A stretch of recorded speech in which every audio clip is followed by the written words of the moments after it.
Good afternoon, everybody, and welcome back to You Move Solihull's weekly property roundup.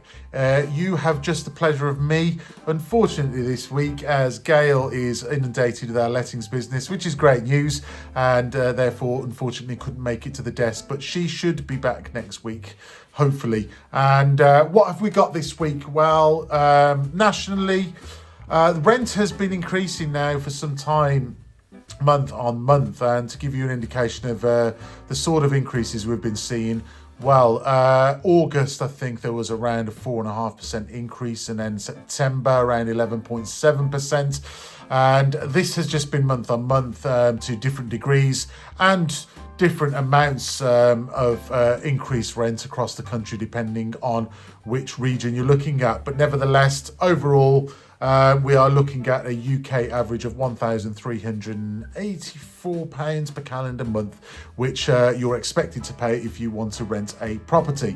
That nudges up to nearly £4,000 in London. And well, why have we seen such an increase and continual increase as well? Well, as we know, cost of goods have increased, interest rates have gone up, which has no doubt affected borrowing and many other aspects of an investor's toolbox that they need in order to maintain a portfolio. And is this likely to increase? Well, quite possibly, as we've got the budget next week, and Rachel Reeves is likely to announce increased burdens on landlords, especially taxes such as capital gains, and that will affect the property market considerably, as this, for example, used to be considered a wealthy person's tax, but no longer really. So many of us own second properties, people who have moved abroad, so expatriates who have got property in the UK, as a foothold in case they want to come back, for example. There's many more people now than just the wealthy who have interest in second, third and property portfolios. It's going to affect them. It means most likely that less property is going to come to market, because anyone considering selling off a portfolio or a few properties that they own are less likely to now if they're going to face increased capital gains tax, and so more properties are likely to remain in the private rented sector, and obviously to cover all aspects of other costs which landlords are likely to face as a result of this budget. Well, rents will just increase. So there may be a benefit for first-time buyers. We've got the stamp duty land tax threshold coming to an end as it currently stands in March 2025. Which is currently, I think, at £425,000. So if they do if they do offer some sort of incentive, well, as we know, it only really drives up the property market, and therefore becomes unaffordable for many, as costs or prices of properties just go through the roof for that short period. So a lot of uncertainty in the property market at the moment, but there's a lot of good news as well, as the property market has been through a lot worse in the past, and this is really a blip, a bit of anticipation over the budget, but we know we're very likely to see a continual upward curve as usual in the property market, because it is one of the most stable markets in the UK, and the UK being one of the most stable markets in the world. So I doubt that it will have any long-term impact, and they will usually be some sort of workaround for these things that are introduced. So let's see what's to come. No one's got a crystal ball, but a few indicators there. Looking at Solihull, which is a thriving property market and does extremely well most of the time. Well, we've got available stock, 593 properties. That's slightly down on 598 for the previous year. New instructions, there have been 29, so that's quite a few down on last week, which was at 40 new instructions. A lot of people, no doubt, came to market September, October to try and make use of that pre-Christmas build-up.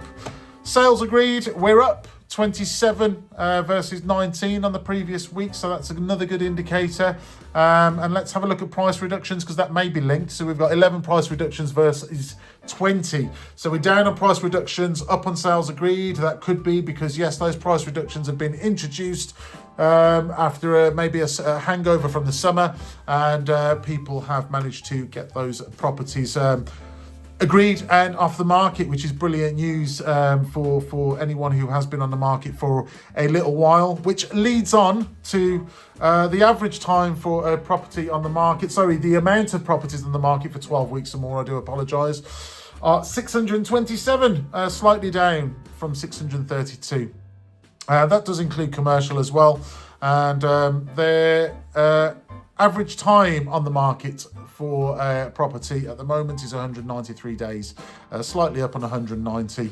That does include commercial as well, folks. So, and bear in mind, all this information is according to Rightmove as well, and it's for the past 7 days compared to the 7 days prior.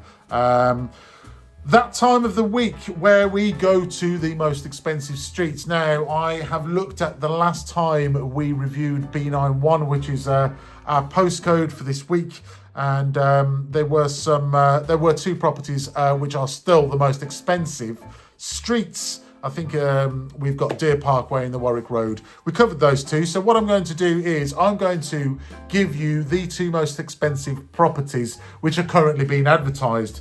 Now, as we know, you can advertise something, what it achieves, very well, two different things altogether. But no doubt this will be a bit of property candy for you. So there's a property on Widney Manor Road. I believe it's just off Lovelace Avenue, which I'm sure many of you will know. Quite a famous road in Solihull for housing some of the most expensive stock. That's a 6-bedroomed, 6-bathroom property. It's a substantial property, lovely grounds, and that's currently on for 3.5 million with Shepherd Cullen, and it is a beautiful property. And the next one that's currently advertised, you can find the most expensive property that's been advertised is on Alderbrook Road. 6-bedroom property, 7 bathrooms. It's a new build. It's got a stunning, imposing Georgian facade, or Georgian-esque facade, as it is a new build. And that's on with Savills at 2.95 million. Both very impressive properties and would make absolute stunning homes for many people out there, I'm sure, who are in that price range. So have a look at those if you are in the market. I'm sure you have already, as they're very well advertised. That's all from UMove Solihull's Property Roundup, and we look forward to hosting you again next week. Have a fantastic weekend, and goodbye for now.